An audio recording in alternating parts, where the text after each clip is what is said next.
চট্টগ্রামের সীতাকুণ্ডে অবস্থিত গুলিয়াখালী সমুদ্র সৈকতে দেখা মেলে বাহারি রঙের বৃক্ষ আর সবুজের সমারোহ। সি বিচটিতে একদিকে দিগন্ত জোড়া জলরাশি আর অন্যদিকে কেওড়া বন। আরো আছে মন মাতানো সবুজ গালিচার বিস্তৃত ঘাস, তার মধ্যে বয়ে যাওয়া আঁকাবাঁকা ছোট ছোট নালা। জোয়ারের পানিতে সবুজ ঘাসের ফাঁকে নালাগুলো জোয়ারের শোঁ শোঁ শব্দে কানায় কানায় ভরে ওঠে।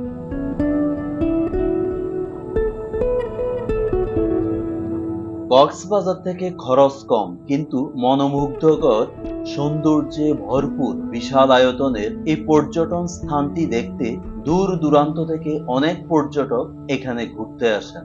সি বিচটি সরকারিভাবে পর্যটন শিল্প হিসেবে ঘোষণা হওয়ায় সি বিচে বাড়ছে পর্যটকের সমাগম। প্রতিদিন হাজার হাজার পর্যটকের পদচারণায় মুখরিত থাকছে সি বিচ এলাকা। পর্যটকের সমাগম বাড়ায় বাড়ছে কর্মসংস্থান। এদিকে জেলা প্রশাসন ও স্থানীয় উপজেলা প্রশাসন যৌথ উদ্যোগে সড়ক সংস্কার কাজ শুরু করেছে। গড়ে তোলা হবে হোটেল মোটেল। সংশ্লিষ্টদের মতে দ্রুত সরকারি উদ্যোগ ও পৃষ্ঠপোষকতা পেলে গুলিয়াখালী সমুদ্র সৈকত হতে পারে দেশের পর্যটন কেন্দ্রগুলোর মধ্যে অন্যতম একটি স্থান। দর্শক, আমরা দাঁড়িয়ে আছি গুলিয়াখালীর বিচে। আপনারা দেখতে পাচ্ছেন, আপনাদেরকে যেটা দেখালাম বা দেখানোর চেষ্টা করলাম সেটা হচ্ছে গুলিয়াখালী বিচ এখনো আসলে পরিকল্পিত কোনো সমুদ্র সৈকত হিসাবে গড়ে ওঠেনি। সেজন্য কিছু সময় দিতে হবে। এটি মানে প্রকাশিত হয়েছে, আত্মপ্রকাশ করেছে বেশি দিন হয়নি, মানুষজন আসা শুরু করেছে, কিন্তু এটি আমাদের পর্যটন মন্ত্রণালয়ের অধীনে এসে বা পর্যটন দপ্তরের যারা আছেন তাদের দৃষ্টি আকর্ষণ করছি, তারা খুব শিগগির যেন এটিকে পরিকল্পিত পর্যটন কেন্দ্র হিসেবে গড়ে তোলেন।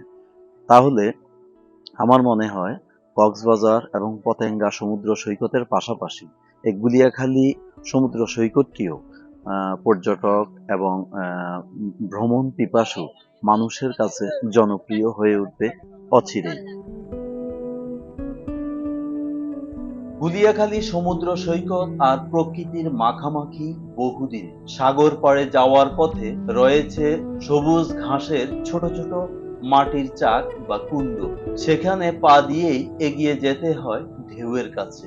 ইচ্ছে করবে হাত পা এলিয়ে দিয়ে সাগরকে উকি দেওয়া, নিরাকাশ দেখা। ঢেউয়ের উপর সাদা মেঘের ভেলা খেলছে আনমনে। যতদূর চোখ যায় উত্তাল তরঙ্গ মন কেড়ে নেয় সহজে। ওই তো সাগর পাড়ে উড়ে আসছে ঝাঁকে ঝাঁকে পাখির দল। কোথা থেকে আসছে এত পাখি? কাদা জলে উদম গায়ে ফুটবলে মেতেছে একদল কিশোর। ইচ্ছে হলে নেমে পড়তে পারেন ওদের সঙ্গে মনের আনন্দে। সাগরের ঢেউয়ে ধুলছে নৌকা। জেলেরা ফিরে আসছেন মাছ নিয়ে। পাড়েই রয়েছে ছোট বোট। ঘুরে আসতে পারেন ঘন্টাখানেক। সাগরের বুকে জড়িয়ে থাকা সন্দ্বীপের দৃশ্য মনটা ভালো করে দেবে। বিকেল গড়াতেই সূর্য ডুবে যায়। ম্যানগ্রোভ বনের হাতছানি ডাক দেয় চুপি চুপি। এখানে দাঁড়িয়ে দূর থেকে সূর্যাস্ত দেখার মজাটা সত্যি অন্যরকম। এ যেন সুন্দরবন। সাগরের পাড়েই কেওড়া গাছের গহীন বন। চোখে পড়ে সারি সারি শ্বাসমূল। জোয়ারের সময় সেই বনের গাছের ফাঁকে ঢুকে যায় সাগরের পানি। নৌকা ভ্রমণে গিয়ে মনে হবে, আরে সুন্দরবনে চলে এলাম না তো। অনেকে প্রিয় মুহূর্তটা স্মৃতির পাতায় ধরে রাখতে ছবি তুলতে ভুল করেন না। গুলিয়াখালী সমুদ্র সৈকত অসংখ্য ছোট খালের মিলনস্থল। এসব খালে ছোট নৌকা দিয়ে ঘুরে বেড়ানো যায়। হাঁটার সময় দারুণ লাগে পুরো সৈকত। তবে সাগরের কাছে এসে জোয়ার ভাটার তথ্যটা টুকে নিতে হবে আপনাকে, নইলে কাদামাখা পথ হেঁটে পাড়ি দিতে হবে যে। বদলে যাচ্ছে পর্যটন স্পট। গুলিয়াখালী সমুদ্র সৈকতের অবারিত সম্ভাবনা একে আরো জনপ্রিয় করে তুলছে দিন দিন। সরকার এই সৈকতকে সংরক্ষিত এলাকা ঘোষণা করে হাতে নিয়েছে নানা পরিকল্পনা, যার মধ্যে রয়েছে রেস্টুরেন্ট, আন্তর্জাতিক মানের রিসোর্ট, নৈসর্গিক কাঠের সেতু, পার্কিং সহ অনেক কিছু। বর্ষাকালে যাতায়াত করতে এসে কেউ যাতে দুর্ভোগ না পড়েন তাই নির্মাণ হচ্ছে সেতু। আনন্দের খবর হচ্ছে এই বিচে প্রবেশে বাধা নেই, লাগবে না প্রবেশ ফি কিংবা টাকা পয়সা। যাওয়ার পথটা খুব সহজ। সীতাকুণ্ডের গুলিয়াখালী সমুদ্র সৈকতে যেতে হলে আপনাকে স্থানীয় বাজারে আসতে হবে, মানে সীতাকুণ্ড বাজার। সীতাকুণ্ড উপজেলায় গাড়ি থেকে নেমেই বাজারে চলে আসা খুব সহজ। ঢাকা চট্টগ্রাম মহাসড়কের পাশেই গুলিয়াখালী সৈকতে যাওয়ার রাস্তা। সিএনজি চালিত অটোরিকশায় চড়ে সাগরের বেড়িবাঁধে গিয়ে নামতে হবে। এরপর সামনে এগুলেই চমৎকার বীচটি।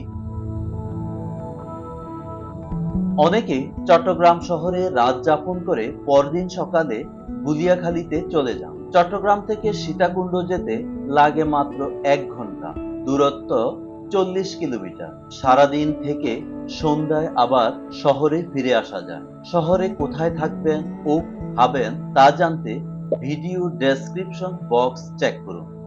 চট্টগ্রাম শহরের অলংকার মোড়, একে খান মোড়, নিউ মার্কেট, কদমতলী থেকে প্রচুর ছোট বড় লোকাল গাড়ি ছাড়ে সীতাকুণ্ডের উদ্দেশ্যে। আবার বটতলী বা পাহাড়তলী রেল স্টেশন থেকে লোকাল ট্রেনে চড়েও যাওয়া যায়। ভাড়া পড়বে জনপ্রতি 60 থেকে 100 টাকা। কেউ কেউ ফেনী থেকে বিচের সৌন্দর্য দেখার জন্য সীতাকুণ্ডে আসে, তখন ভাড়া পড়বে 80 থেকে 160 টাকা। তবে পরিবার পরিজন নিয়ে গেলে সমুদ্র সৈকতে আসা যাওয়ার জন্য সীতাকুণ্ড বাজার থেকে সিএনজি চালিত অটোরিকশা রিজার্ভ করে নেওয়াই ভালো। সতর্কতা, খাবারের প্যাকেট সহ কোনো প্লাস্টিক পণ্য যেখানে সেখানে ফেলবেন না। জোয়ার ভাটার সময় জেনে নিন স্থানীয় লোকজনের কাছ থেকে। সন্ধ্যার সময় সৈকতে অবস্থান করবেন না। সাঁতার না জানলে সৈকতের পানিতে না নামাই ভালো। নিজেদের জিনিসপত্র নিজ দায়িত্বে রাখুন। অনিরাপদ সৈকতে তাঁবু টানিয়ে রাত্রি যাপনের চিন্তা বাদ দিন।